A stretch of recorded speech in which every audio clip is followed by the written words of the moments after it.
में सारी बात रखी है।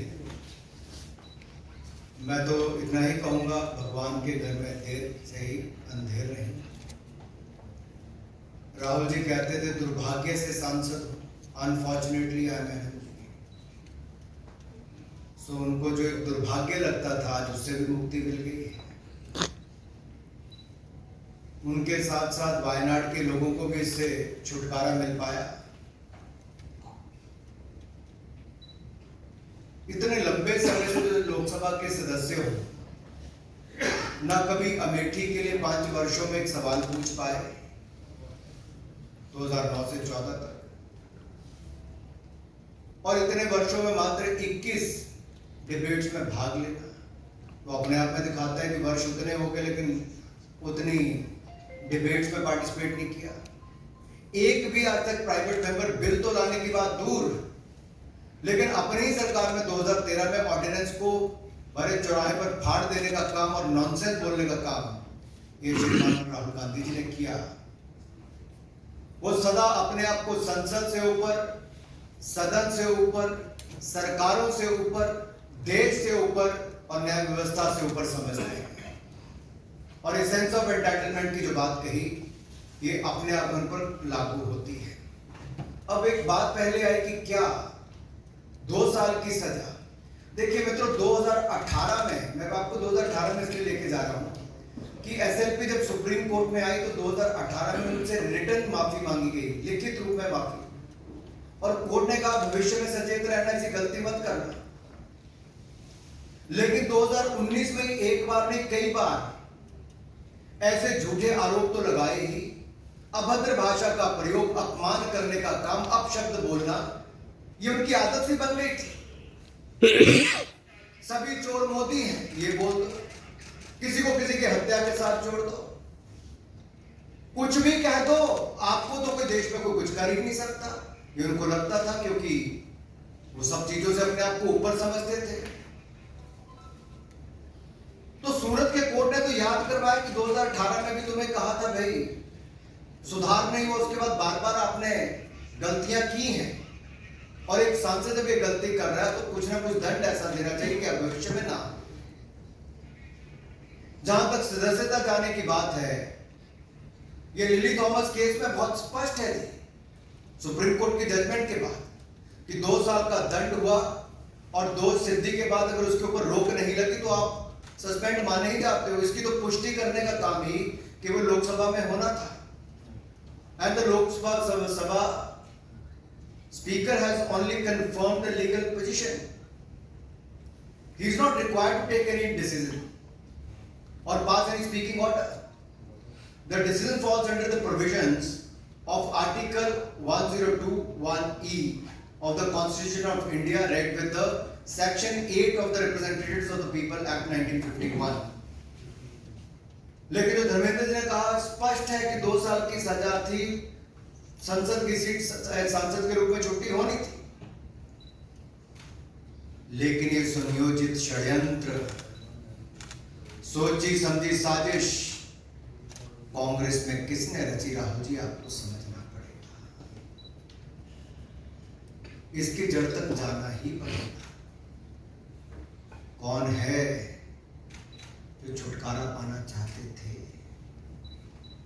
कौन है जो बैटरी ऑफ लॉयर्स कांग्रेस में, तो देखिए थी राज्यसभा के सांसद और लोकसभा के इतने हैं जो बड़े नामी ग्रामी लॉयर्स हैं।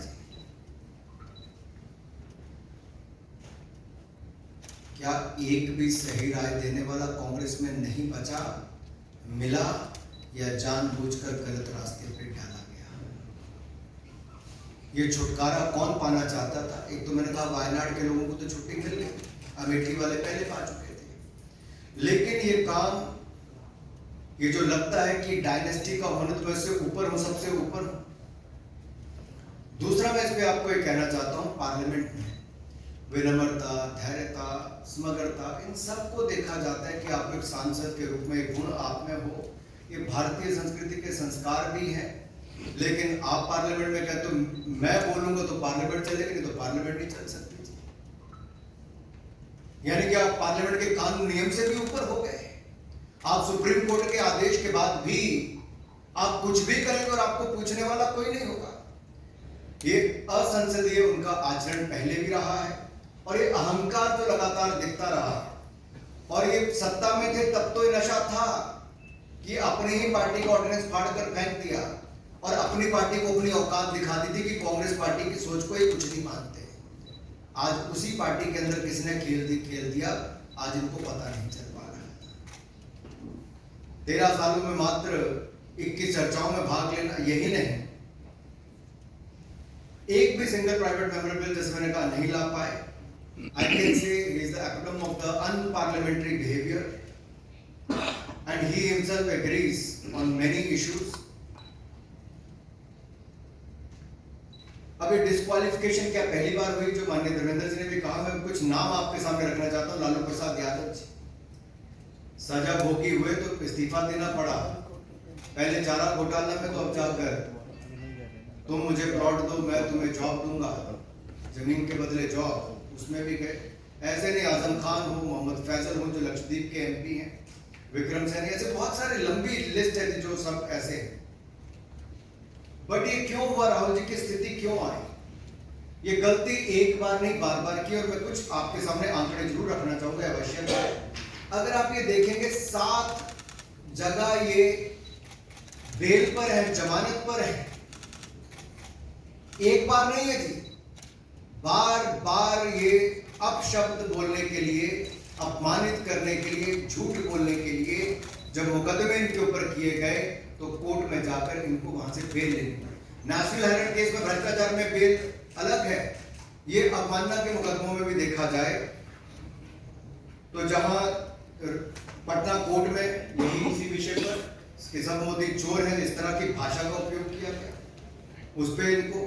अहमदाबाद कोर्ट में डिस्ट्रिक्ट कोऑपरेटिव बैंक ने किया तो उस पर भी इनको। इससे पहले गौरी लंकेश किलिंग के लिए बीजेपी और आरएसएस के साथ जोड़ना, उसके ऊपर। यही नहीं, एक के बाद अनेक ऐसे उदाहरण हैं। So in the end you could say Rahul Gandhi ji is a habitual loose cannon and he thinks he can speak anything without ever facing the consequences. ऐसा लगता था कि देश के कानून और देश के कोई व्यक्ति इनके ऊपर कुछ कर ही नहीं सकता। और देश को बांटने की सोच तो कांग्रेस की पहले दिन से रही थी। जाति धर्म संप्रदाय के नाम पर बांटना लग पाती। अब तो धर्मेंद्र जी ये अपमानित करने पे आगे हो किसी समाज को, जो किया है। 3 साल थे इनसे माफी मांगने के लिए, किसी से माफी तक नहीं मांगी। मोदी जी के ऊपर एक बार नहीं बार बार अपशब्दों का उपयोग करना, अपमानित करना इनकी आदत बन गई। लेकिन एक बड़े वर्ग को, किसी समाज को इस तरह से करना। दूसरा, ये वायनाड के सांसद बने तो उन्होंने अमेठी वालों के बारे में अपशब्द, नॉर्थ इंडियंस के बारे में अपशब्द बोल दिया। आप भूले नहीं होंगे। यही नहीं, जम्मू कश्मीर गए तो वहां पर जाकर भी वहां पर बांटने का काम किया कि लोकल को नौकरी मिले, सब लोग इस तरह की बातें करनी शुरू कर दी। अरे बाकी तो छोड़िए, ये असम के चुनाव में गए तो चाय की बात करके गुजरात और उसमें दरार पैदा करना शुरू कर दिया।